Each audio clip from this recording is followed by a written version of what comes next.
الحمدللہ وحدہ والصلاة والسلام علی من لا نبی بعدہ اما بعد اعوذ باللہ من الشیطان الرجیم بسم اللہ الرحمن الرحیم قل هذه سبیلی ادعو الی اللہ علی بصیرۃ انا ومن اتبعنی صدق اللہ مولانا العظیم۔ محترم بزرگوں، دوستوں اور عزیزو، دیکھو اللہ پاک نے سب کو دنیا میں بہت تھوڑے سے وقت کے لیے بھیجا ہے، بہت تھوڑا سا وقت کہ حضرت نوح علیہ السلام کے زمانے میں ایک شخص کا انتقال ہو گیا تو اس کی عمر تھی 300 سال۔ کتنی؟ 300 سال۔ تو ان کی والدہ رونے لگی کہ میرا 300 سال کا جوان بچہ فوت ہو گیا۔ حضرت نوح علیہ السلام نے کہا کہ اماں 300 سال کا جوان بچہ، ایک امت آئے گی جو 70-80 سال کی ہوگی۔ تو اس اماں نے یوں کہا کہ وہ لوگ مکان بنائیں گے؟ کیا کہا؟ مکان بنائیں گے؟ تو کہا ہاں، تم سے اچھے مکان بنائیں گے وہ تو کہا اگر اللہ مجھے وہ 70-80 سال کی زندگی دے دے نا تو میں تو ایک جھاڑ کے نیچے گزار دوں۔ تو یہ زندگی اتنی مختصر ہے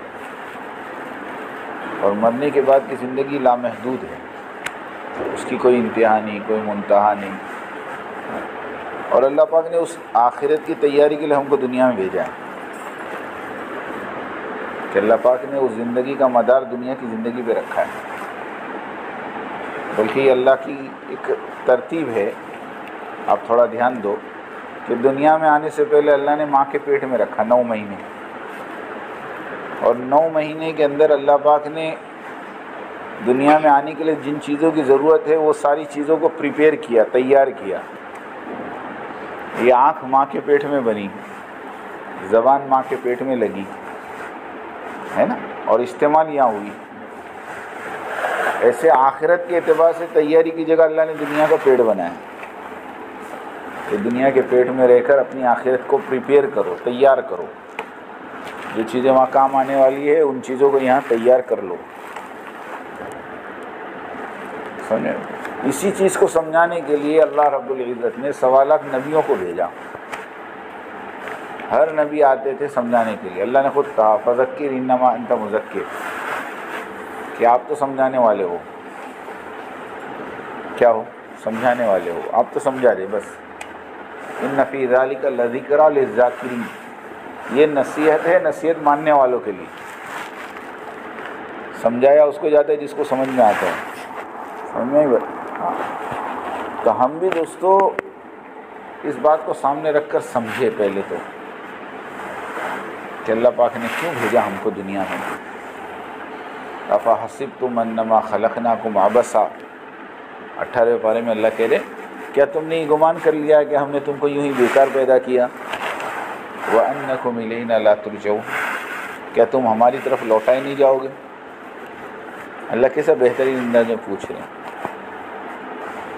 اس کے لیے میرے دوستو یہ بار بار کی جو مجلس ہے، بار بار کا جو مذاکرہ ہے، یہ اسی بات کو سمجھنا ہے۔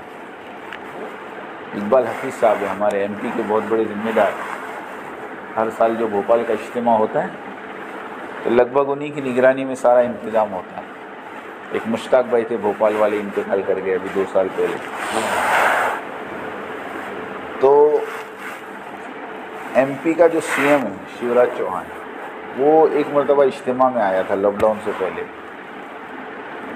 سارے انتظامات دیکھنے کے لیے، کوئی ضرورت ہو تو بتائیں۔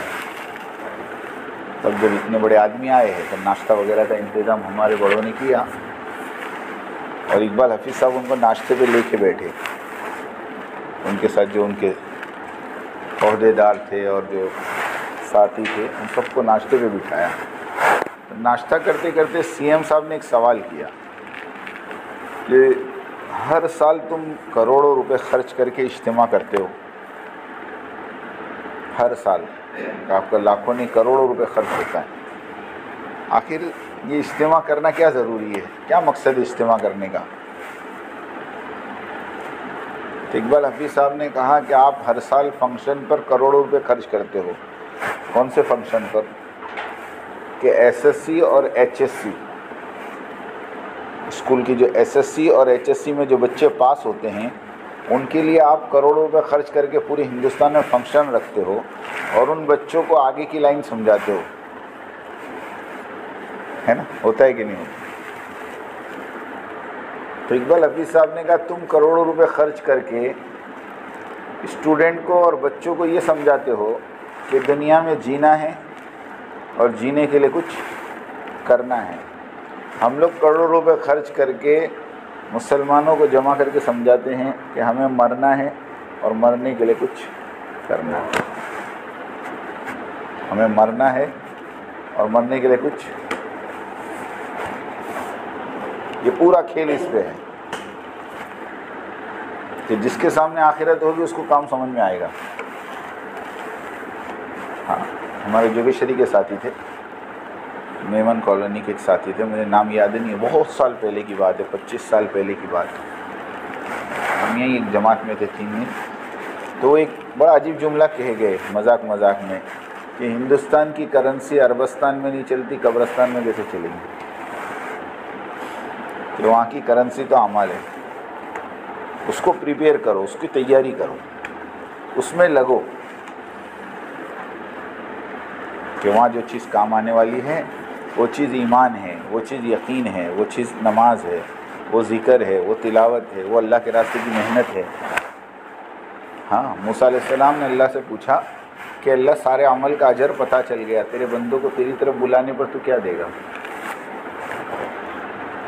ہاں، سوال کرتے تھے حضرت موسیٰ علیہ السلام، اللہ سے بات کرتے تھے، وہ کلیم تھے، کلام کرتے تھے۔ تو اللہ رب العزت نے جواب میں کہا کہ موسیٰ میری طرف بلانے پر میں میرے بندے کو ہر بول پہ 1 سال کی عبادت کا ثواب دوں گا۔ ایسا نہیں کہ دعوت پہ، دعوت تو سب سے آگے، اس کے لیے ہماری سوچ بنے، ہم فکر کریں۔ دیکھو، شروعات تو اپنی ذات سے کرنی، میں یہ بھی مانتا ہوں، شروعات کہاں سے کرنی؟ جو آدمی اپنے 6 فٹ کے بدن میں دین کو زندہ نہیں کر سکتا، وہ کیا دنیا میں دین کو زندہ کرے؟ جو آدمی اپنے 10 بائی 10 کے گھر میں دین کو زندہ نہیں کر سکتا، وہ کیا پوری دنیا میں کرے گا؟ تو شروعات تو کہاں سے کرنی؟ اپنی ذات، کہ اپنی ذات کو پہلے نمونہ بناؤ۔ ہر نبی کو اللہ نے 40 سال میں نبوت دی، کیوں؟ سوائے یحییٰ علیہ السلام اور عیسیٰ علیہ السلام کے، کہ دونوں پیدا ہوتے ہی نبی ہو گئے، پیدا ہوتے ہی، یحییٰ علیہ السلام اور عیسیٰ علیہ السلام۔ اس کے علاوہ ہر نبی کو اللہ نے 40 سال کے بعد نبوت دی، کیوں؟ کہ 40 سال تک ان کی زندگی خود کی ایک نمونہ بنوائی۔ آپ سمجھ رہے ہیں؟ لوگ صادق کہنے لگے، لوگ امین کہنے لگے، لوگ امانت دار کہنے لگے، لوگ اپنے فیصلے آپ کے پاس لانے لگے۔ نبوت سے پہلے حجر اسود کا مسئلہ آیا تو آپ کے پاس آئے، آپ نے چادر منگوائی، حجر اسود اس میں رکھا اور سب قبیلے والوں کو کہا اس کا کونا پکڑو، کونا پکڑا، سب کو لے گئے کعبۃ اللہ کے پاس، اور پھر کہا تم اپنی طرف سے مجھے وکیل بنا تو میں اٹھا کے رکھ دیتا ہوں۔ لوگ اپنے مسئلے حل کراتے تھے ان کے پاس۔ سمجھ میں آئی بات؟ پہلے اپنے کو نمونہ بنانا پڑتا ہے، پھر امت میں کام ہوتا ہے۔ ہاں، ورنہ لوگ سمجھدار ہے بہت، کیا ہے؟ سمجھدار ہے بہت، سامنے نہیں بولتے، پیٹھ پیچھے سب بولتے ہیں۔ ایک ساتھی کہہ رہے تھے ہمارے یہاں فجر کی نماز میں ساتھی نہیں ہوتے، ہماری اقصیٰ مسجد ہے بھاؤ نگر کے اندر، تو ایک نئے ساتھی کو دعوت دیا، مسجد جماعت کے مشورے میں بیٹھو عشاء بعد، تو اس نے چپل پکڑ کے یوں کہا ہاں فجر کے نہیں پڑھنے کا مشورہ کرنے کا، کیا مشورہ کرنے؟ ہاں، لوگ بولتے ہیں پیٹھ پیچھے۔ اس کے لیے اپنی ذات سے پہلے یہ سوچو کہ مجھے نمونہ بننا ہے، ایمان کے اعتبار سے بھی، عبادت کے اعتبار سے بھی، معاملات کے اعتبار سے بھی، معاشرت کے اعتبار سے بھی، اور اخلاق کے اعتبار سے۔ 5 چیز اپنی پہلے پکی کرنی پڑیں گی۔ ہاں، ایمان کے اعتبار سے پہلے اپنے کو نمونہ بنا کے بتاؤ کہ دیکھو اللہ سے خزانے سے اس طرح فائدہ اٹھایا جاتا ہے۔ حضرت نے ایک مرتبہ سوال کیا کارگزاری میں کہ تمہارے یہاں کتنے گاؤں ایسے ہیں جہاں 100% نمازی؟ کیا پوچھا؟ کتنے گاؤں ایسے ہیں جہاں 100% نمازی؟ میوات والوں نے کہا اس بار تو نہیں، اگلی بار انشاءاللہ محنت کر کے لائیں گے۔ اب جب اگلی بار حاضری ہوئی تو انہوں نے کارگزاری دی کہ ہمارے یہاں اتنی بستیاں ایسی ہے جہاں 100% نمازی ہیں، ایک بھی بے نمازی نہیں ہے۔ تو حضرت نے کہا اچھا یہ بتاؤ ان 100% نمازیوں میں کتنے مصلی ایسے ہیں جو نماز کے ذریعے سے اللہ کے خزانے سے فائدہ اٹھاتے ہیں؟ کہ یہ ہے سیمپل، کہ اپنا یقین ایسا بنا کے بتاؤ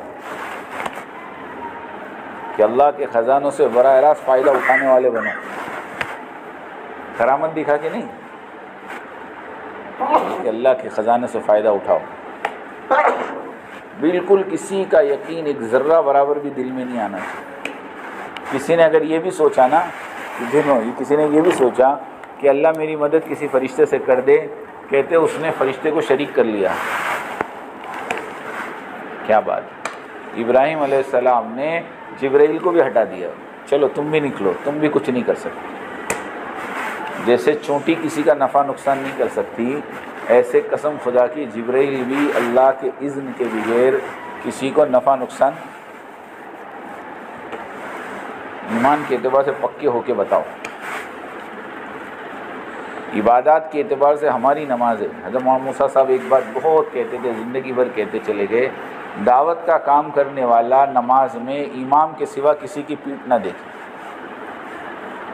امام کے سوا کسی کی پیٹھ نہ دیکھے۔ کیا مطلب؟ صف اولیٰ کے ساتھ نماز ہماری پانچوں پانچ، جماعت میں نکلے ہیں تو پہلی صف چھوڑ دو۔ یہاں لوگ ہوتے ہیں بیچارے بڑے بوڑھے معمولات والے، ہے نا، اب ہم جب بیٹھ جائیں گے تو تکلیف ہوگی، لیکن اپنے مقام پر اپنی صف تو پہلی ہو ہر حال میں۔ اذان سے پہلے مسجدوں میں آنے کی کوشش کرو۔ سعید ابن مسیب رحمۃ اللہ علیہ کہتے ہیں 50 سال ہو گئے کوئی اذان ایسی نہیں ہوئی کہ میں مسجد میں نہ ہوں۔ کتنے سال؟ اور جب یزید نے مدینے پہ لشکر کشی کی، مدینے میں لشکر کشی کی تو 17 دن تک مسجد نبوی میں نماز نہیں ہوئی۔ فوجیوں کے گھوڑے کودتے پھرتے تھے مسجد نبوی میں، سمجھے؟ یہ حالات آئے مدینے پہ بھی۔ تو سعید ابن مسیب رحمۃ اللہ علیہ کہتے ہیں ان 17 دن میں 17 کے 17 دن مسجد نبوی میں پڑا رہا، اور میں نے ہر نماز کے وقت اذان اور اقامت اللہ کے نبی کی قبر سے سنی۔ 3 ہے نا وہ، اللہ کے نبی، ابوبکر، عمر، کا وہاں سے اذان بھی آتی تھی اور اقامت بھی آتی تھی۔ کہ ایسا اہتمام عبادت کا، اور دعوت کا کام کرنے والے تہجد کو فرض سمجھے۔ کیا سمجھے؟ بغیر تہجد کے دعوت ہو ہی نہیں سکتی۔ سچی کہتا ہوں، دعوت اور دعا کا جوڑ ہے، دعوت اور دعا کا جوڑ ہے۔ فرمایا دعوت کی ڈیفینیشن کیا؟ دعوت کا مطلب کیا؟ کہ دعوت کا مطلب یہ ہے مخلوق میں چل پھر کر خالق کی سنانا۔ اور دعا کا ڈیفینیشن کیا؟ دعا کا ڈیفینیشن کیا؟ تو فرمایا رات کو اٹھ کر خالق کو مخلوق کی سنانا۔ خالق کو کس کی سنانا؟ مخلوق کی۔ کہ دن بھر جب تم پھرو گے تو تم مخلوق کا حال دیکھو گے، تو کیا کرو گے پھر رات کو اٹھ کر اللہ سے کہو گے اللہ عبداللہ بھائی ملے تھے وہ پریشان ہیں، اللہ عرفان بھائی ملے تھے وہ بھی بہت پریشان ہیں، اللہ اقبال بھائی کی بچی کا مسئلہ ہے، یا اللہ یعقوب بھائی کے لڑکے کا مسئلہ ہے۔ اب مخلوقی کس کو سنانا؟ یہ دعا ہے۔ اور دن میں چل پھر کر مخلوق کو کس کی سنانا؟ خالق کی۔ مخلوق کو جا کے بتانا، کرنے والی ذات اللہ کی۔ ایک عجیب قصہ لکھا ہے، ایک بزرگ تھے، وہ بازار میں گھوم رہے تھے اور پھر ایک کونے میں بیٹھ کے رونے لگے۔ کسی نے پوچھا حضرت کیوں رو رہے ہو؟ کیوں رو رہے ہو؟ تو انہوں نے کہا کہ بازار والے میری بات نہیں مان رہے۔ کہ کیا بات نہیں مان رہے؟ کہا کہ میں ان بازار والوں کی اللہ سے صلح کروانا چاہتا ہوں، میں ان بازار والوں کی اللہ سے صلح کروانا چاہتا ہوں۔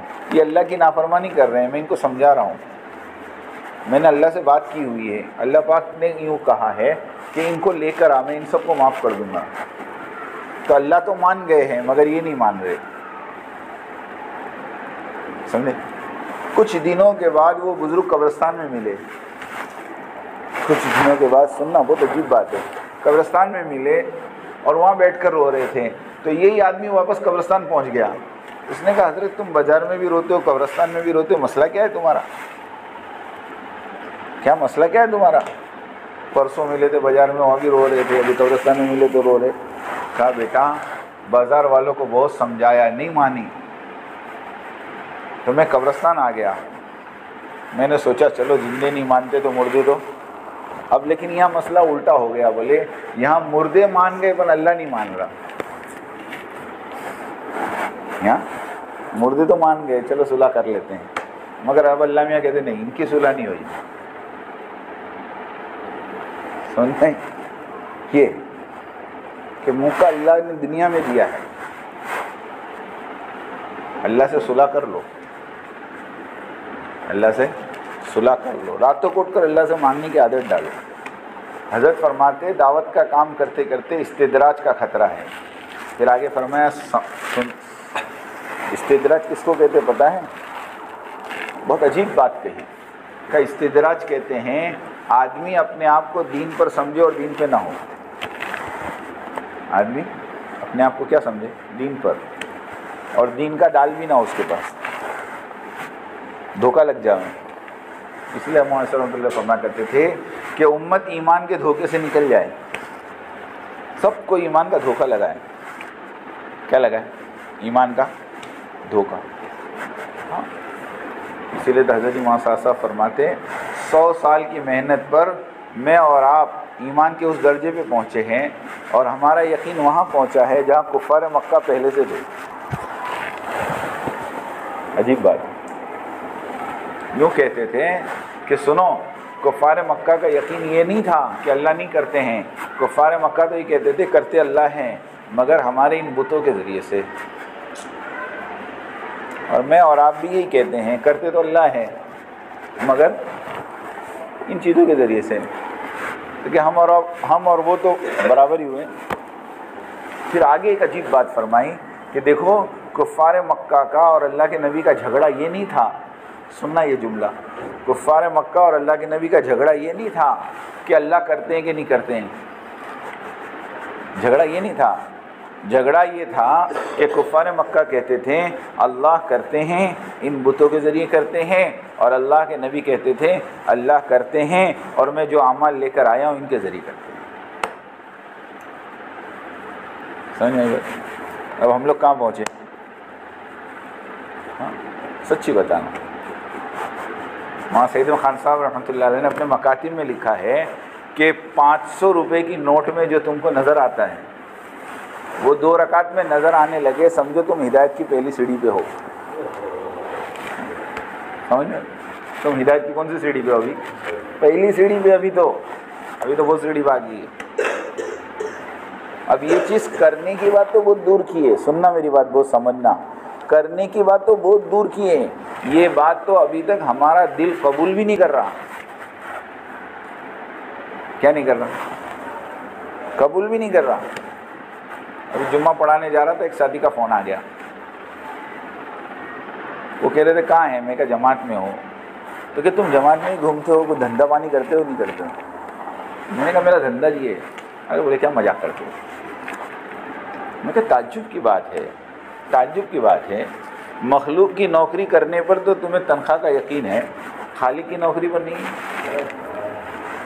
ہاں الیکشن ہے، الیکشن میں ایک آدمی صبح سے شام تک مہینہ محنت کرتا ہے، ہاں، اور لوگوں کو اس کینڈیڈیٹ کی طرف بلاتا ہے، ہاں، اس کے لیے تیار کرتا ہے، صبح سے شام تک محنت کرتا ہے نا. اس کو پوچھو کیا ہوا تو کہ یہ جیت گئے تو اپنا کام ہو گیا. ہاں، اور حقیقت میں وہ جیتنے کے بعد وہ خوش کر دیتا ہے. تو جب مخلوق کی طرف بلانے پر مخلوق تمہارا خیال رکھتی ہے تو خالق کی طرف بلاؤ گے تم؟ خالق تمہیں بھول گئے نا. ہاں سوچنے کی بات ہے کہ دنیا میں جو دین کو مٹانے کی محنت کر رہے ہیں اللہ ان کو کھلا رہا ہے، تو جو اللہ کے دین کی محنت کو اور اللہ کے دین کے پھیلانے کا کام کریں گے اللہ اس کی اولادوں کو بھوکا ماریں گے. سعید میاں بھوپالی ایک مرتبہ حضرت مولانا انعام صاحب کے پاس آئے اور آ کر کہا کہ حضرت مجھے گھر جانا پڑے گا. کہا کیا ہوا؟ کہا بچے مدرسہ نہیں جا رہے، بہت ستا رہے ماں کو. تو مولانا انعام صاحب نے کہا کہ سعید میاں امت کے بچوں کی فکر کر لو، اللہ تمہارے بچوں کی فکر کر لیں گے. بول تو بس وہ بات سمجھ میں آ گئی اور اللہ نے اس کی یہ برکت دی کہ چاروں کے چار بچے عالم ہو گئے. ہاں مشتاق صاحب رحمۃ اللہ علیہ تھے نا، وہ ایک مرتبہ بہت جوش میں کہنے لگے، لوگ کہتے ہیں تبلیغ میں پھرنے والوں کے بچے بگڑ جاتے ہیں، ہم کہتے ہیں جو گھر میں چٹکے ان کے بچے کہاں سدھرے ہیں. ہاں وہ سمجھنے کی بات ہے کہ ایمان کے اعتبار سے اپنے آپ کو نمونہ بناؤ، عبادت کے اعتبار سے اپنے آپ کو نمونہ بناؤ، معاشرت کے اعتبار ہمارے گھروں کا رہن سہن دیندارانہ ہو. بہت بہت ضروری ہے یہ بات، سمجھو میری بات کو. ہمارے ایک بہت پرانے ساتھی تھے، وہ کہہ رہے تھے کہ تم دعوت کے کام میں اکیلے نہ چلو، اپنے گھر والوں کو لے کر چلو، گھر والوں کو اعتماد کے ساتھ لے کر چلو. اگر تم نے اکیلے تبلیغ شروع کر دی تو تمہارے ملکوں کے سفر ہو جائیں گے، تمہارے ملکوں کے سفر ہو جائیں گے، لیکن تمہارے گھر میں دو پارٹی بنے گی، بیوی بچے ایک طرف اور حضرت جی ایک طرف. سمجھ میں آئی بات؟ ہاں بہت بڑا نقصان ہوگا. اس کے لیے ضروری ہے اپنے گھروں کے ماحول کو بناؤ، اپنے معاشرے کو بناؤ، اپنے بچوں کو اللہ کے دین کے کام میں لگاؤ. مولانا یونس دوریا رحمۃ اللہ علیہ تھے، ان کا انتقال ہوا 2013 میں. وہ ایک بات بہت پکی کہتے تھے کہ جو گجراتی માં કે જે વેપારીને જે ધંધા પર યકીન હોય ને